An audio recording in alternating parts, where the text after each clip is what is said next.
I managed to scale my business completely solo from zero all the way to a six-figure salary, and it is the exact system that I now install into other online coaching and service-based businesses to help them do the exact same thing. And the craziest part is that I was able to do so completely by myself. I didn't have a team. It was just me grinding through marketing, sales, operations, and fulfillment. And the only way I was able to do this is because I had the ability to use AI, I had the knowledge of automation, and I knew how to systematize all of that to ensure I was buying back my time, number one, and ensuring I was maximizing ROI at every single stage in every single department inside of my own business. And now I teach this exact framework and install that, just like I said, into the businesses that I consult for. Now, the question that I always get asked, right, is, Kai, how should I be using AI? I know that I should, but I don't exactly know where to start. And this should be the exact solution that you're going to steal from me today in order to understand not only how to use AI, number one, but number two, how to identify good problems to solve with AI, when to not use AI, because oftentimes it's not needed, and it can actually increase your overhead costs if you're not smart with using it. And so I'm going to break this down because a lot of people are teaching how to use AI, but a lot of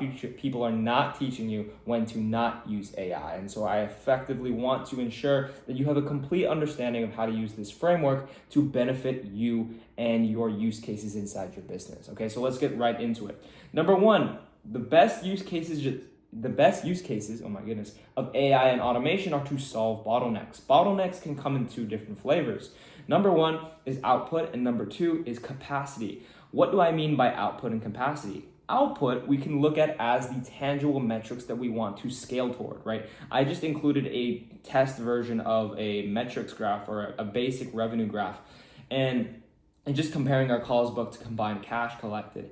And what an output can look like is going from 0 to 10K or going from 10K to 100K, right? These are all outputs that we want to actually scale toward. But in order to make that happen, we need to alleviate some sort of bottleneck or increase a lead flow or increase conversion rates to some degree. We need to pull a lever, right, to make that happen, to get us from $10,000 to $100,000 a month, right?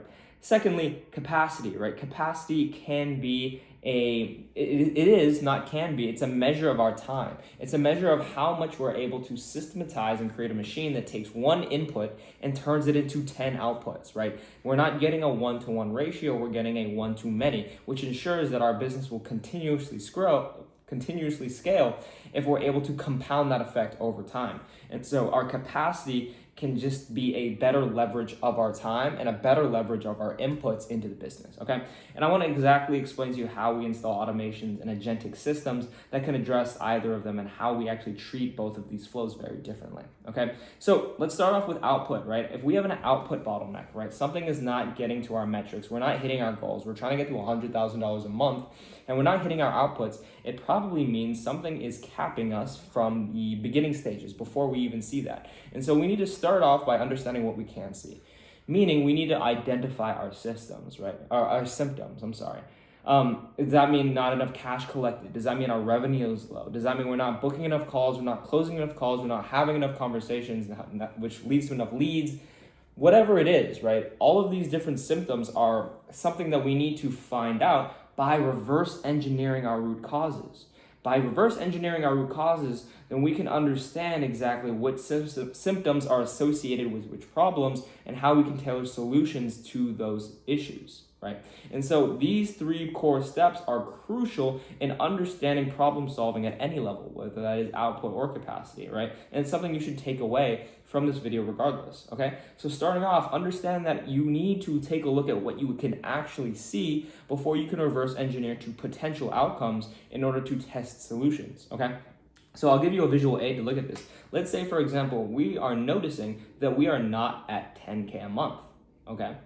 We're not at 10K a month, and that can be of multiple different reasons. That can be because our lead flow, okay, I'll just say L, our conversion rate, our C, or it can be our, booked calls, okay? So this is closed calls, booked calls, leads to book on calls, right? It can be 3 different problems. And this is us reverse engineering root causes. Once we identify one of them as the significant leader, which let's, for example, is lead flow, then what we can do is we can break that down into potential solutions. How can we improve the lead flow into our funnel, into our landing page, into our social media accounts? It doesn't really matter. But if we want to reverse engineer a solution, we first need to start here. And the lacking 10K is what we can actually see. And thus we need to reverse engineer these 3 different potential root causes to ensure our solution is catered to the right area. Okay? So that's just an example on how to effectively problem solve. From here, we're tracking our outputs, right? Based on every single solution that we identify, right? So like number 1 could be just posting more. Okay. Number 2 could be repositioning our offer. Number 3 is, I don't know, trying out a new format. Okay. These are 3 different problems, 3 different potential solutions. We should be tracking the data beneath every single one of these to understand which of these is actually the winner, which of them is generating the most impact to getting us back to that 10K. And let's say we were doing good, we just weren't doing enough. And thus number 1 is the most successful lever to pull. And therefore that is going to be what we're going to do to generate our 10K a month, okay? But the only reason we know number 1 is the winner is because we're tracking the data. We're tracking this output on number 1, okay? And so tracking the output is going to be super, super crucial in iterating this cycle right here, okay? I'll draw it as a circle because this happens continuously, right? Over and over and over again until we can actually identify which solutions are strong, which solutions are weak, and how we're going to iterate to solve our root causes based on the symptom, all right? And the system that I use and what I get all of my clients to use is a KPI command center. And this is exactly how we're able to track our data automated, but also just on a regular basis to understand how our business is shifting over time. By tracking our daily activity from, this is just sales metrics, for example. We can see exactly what is performing well, what is not performing well. You can see that, data was tracked on these metrics throughout this timeline, but we lacked metrics for the end of the month. Thus, why did that happen? Can we understand where the pattern interrupt was? Can we understand what was going wrong at this point in time? Does this line up with a significant event? Does it line up with significant issues that were happening in the business, right? All of these are different systems or different pattern recognition that we can pass into our system that can identify the bottlenecks for us, right? So me and my clients all have this KPI snapshot that influences a system on the back end that is effectively trained on what has performed well in the past, what is performing well right now, and what could potentially perform well in the future. And so you can take a look at our sales operations. Our weak bottleneck, it says, is identifying our monthly daily outreach volume. And that seems to be weak, right? We have an 8.53 versus a floor of 20 from previous months, right? Why is this metric so much lower than it was in previous months? Does that affect our monthly totals? How does that influence our 30-day data tracking? How does that influence our sales execution? And then we can take a look at our performance on sales calls, right? It's clear that our convo to booking percentage is strong, right? But so then if that's strong, why are we not sending more messages, right? And so oftentimes you're looking at this data and you need to be able to tell a story as to understanding what is actually happening. What can I pull from here to identify symptoms that I can see, right? And what I see is that we're not sending enough outreaches. Why is that? Well, it's probably because in this exact example, our management was going through some issues. We were not motivating the team very well, and our execution was lacking because of it, right? So this is just an example as to how we can use the data to reverse engineer what the potential root cause was and how we can solve that using better management systems, better management execution, better incentive for our team. Okay, so with that being said, now that we have solutions and we have data to back that solution, we want to influence our decision tree, right? Creating a good intelligent system moving forward, especially if you're using AI, is all about creating decisions that mirror what you would in real life and how you would attempt to solve problems.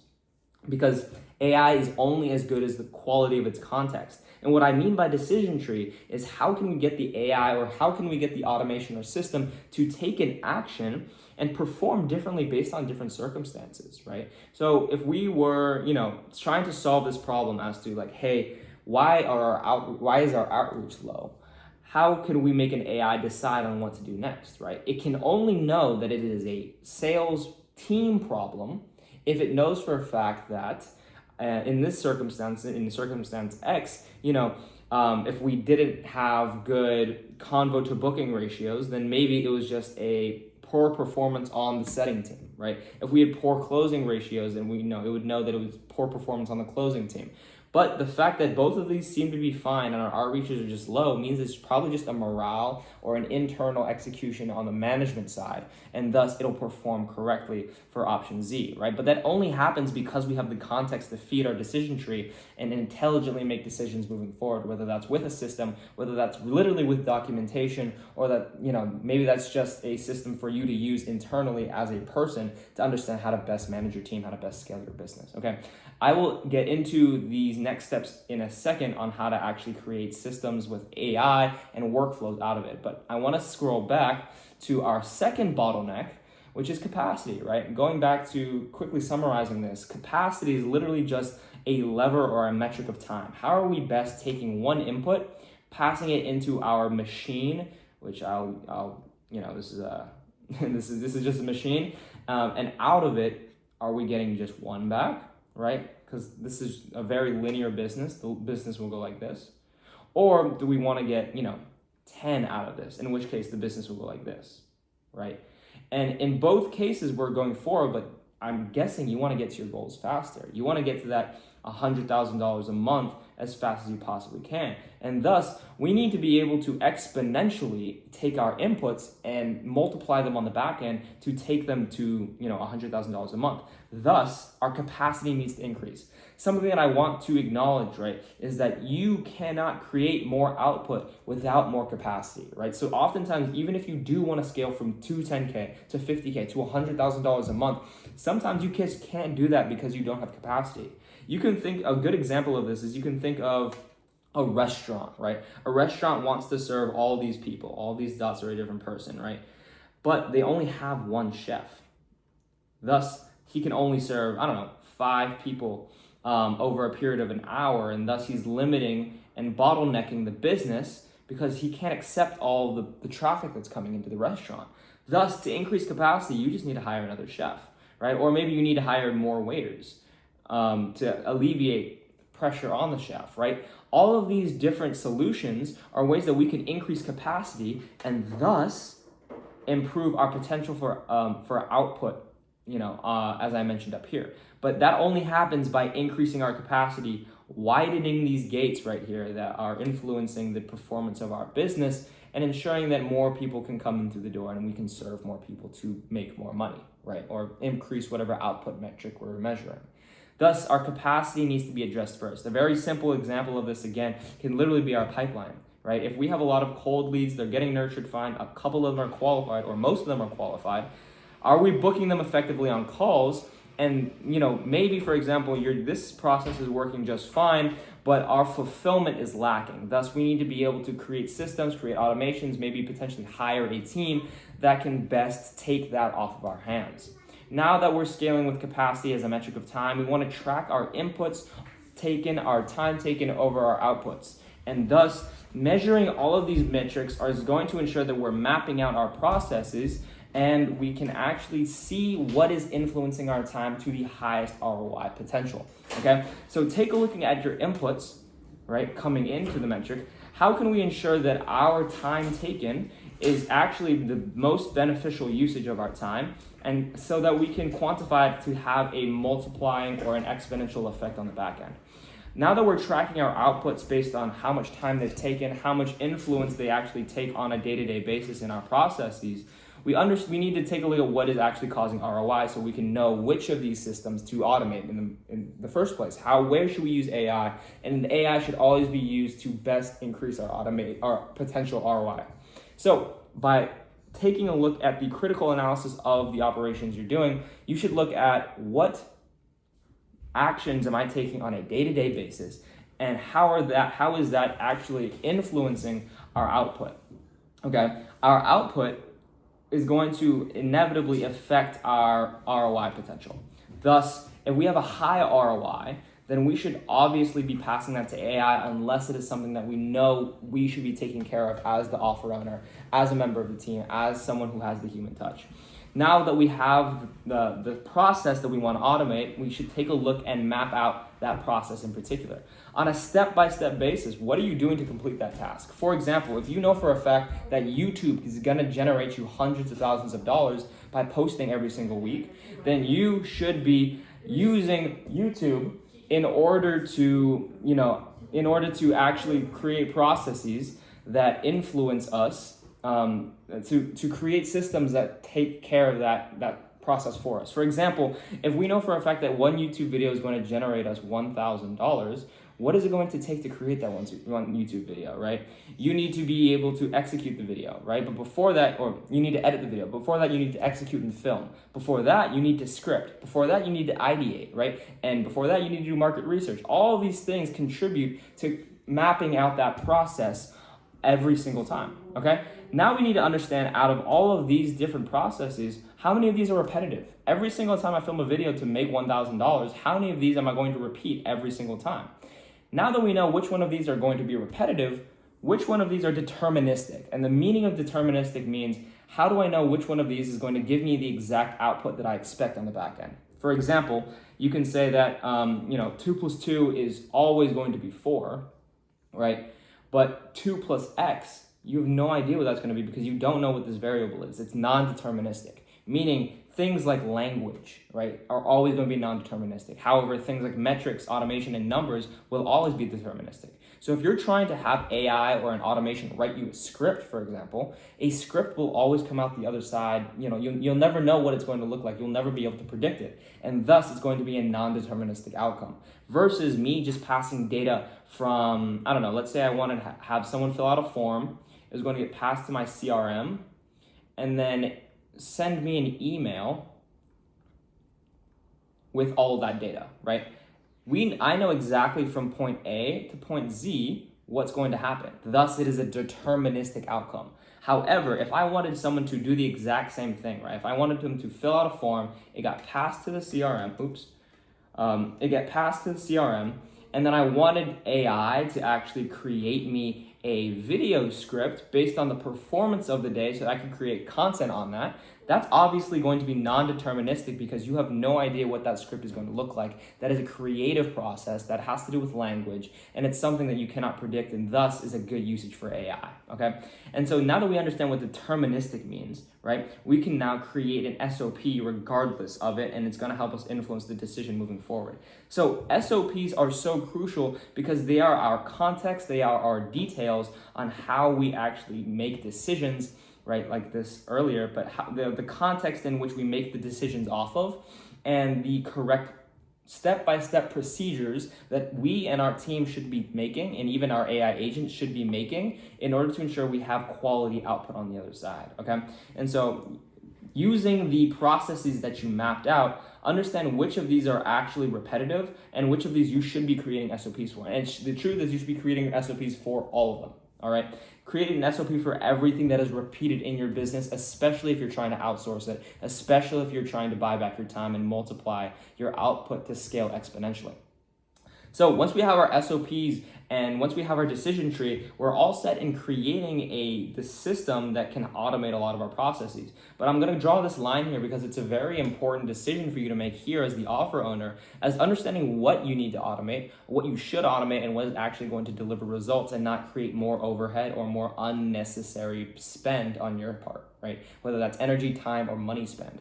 And so our decision tree is going to make the decision on what needs to happen next, right?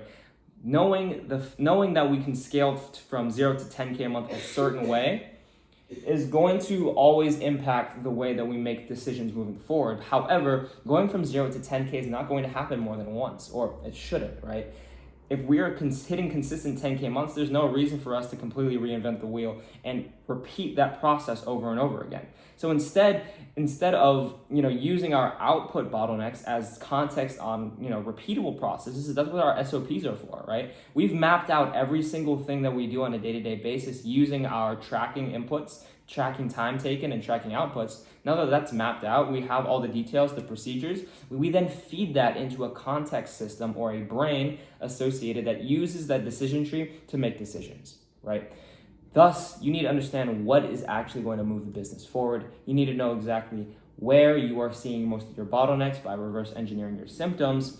And then you can create a list of priorities as far as what you know doesn't need human touch, what you know can actually be repeatable and have an influential decision made not just by a human being, but by a system that is trained on the outputs of your team. Thus, we can now take into consideration our deterministic outcomes, right? If it is deterministic, there is no reason to pass it to an AI and let AI make a judgment call that doesn't need to be made, right? If you know exactly how something should start and exactly the form it should be when it ends, then you don't want to risk AI scrambling any of the data in between and potentially giving you bad output. Thus, literally just pass it into an automation, some sort of workflow that ensures the data gets from point A to point Z intact, effectively, and in the right format that you want, right? But in order to build a workflow like this, you need to have a strong understanding of its process. Every single step in creating a script, every single step in creating some sort of document, whatever it is, understand that you have all of those procedures understood, reverse engineered, and you have a workflow that reflects this. And that's why visual aids, things like make.com, Zapier, N8N, they're all great tools in building out workflows, and they're actually pretty simple to learn and pretty simple to use. That being said, if you have a non-deterministic issue, if you have a non-deterministic process that you want to automate, then you should be passing that to AI, right? These are creative processes, something that you don't know what the output's going to look like, and so you're leaving it up to AI to kind of generate the outcome for you. Thus, it needs to be given the right context. Otherwise, it's going to be giving you pretty bad quality outputs because it has nothing to go off of, specifically to your business. You should be passing all of this data, right? These are our context documents, our SOPs, our past pattern recognition, our KPI metrics. All of these are going to go into the system and create some sort of a brain, right? And this brain is going to influence the way our agents behave, how they're going to use the skills, the tech stack, the tools that you give them access to in order to achieve some sort of X result that's going to either increase capacity or improve your potential for output, okay? But this only happens based on the quality of the data that you pass it, and it ensures that when they do go out to create creative processes, scripts, more non-deterministic outcomes, that they actually deliver you quality output that is a reflection of your data, it's a reflection of how you operate as a business owner, and it's a reflection of how your team operates as well. This is the exact framework, the exact system that every single one of my clients uses, and I want you to steal it from here, and it's going to help you scale your business, especially if you are solo, from 0 to a 6-figure business at least. And if you have a team, apply this to your team, and you're going to see an absolutely compounding exponential effect that's going to put you ahead of the rest of the competition in whatever market that you are in. This is what I use, this is what I've used in the past and what I continue to use, and how my clients are seeing such crazy results in such a market that is absolutely changing right now. It's because of AI, and info is just all over the place. If you want to have a more in-depth breakdown on how what this would look like inside your business, inside your offer, I'm doing this completely for free on one-on-one consultations. Click the link in the description below, book a time with me and my team. We'll hop on a call. I will literally walk you through this exact framework, how we can walk you and build you a game plan to understand how to apply these systems to your offer and where AI and automation fits in best, okay? Systems are critical no matter what issue you're trying to, or what bottleneck you're trying to solve. That being said, please drop a comment down below letting me know what you want to see next in the next video that I create, or shoot me a DM, ask me some questions. More than happy to reach out to people there as well. Otherwise, I'll see you in the next video.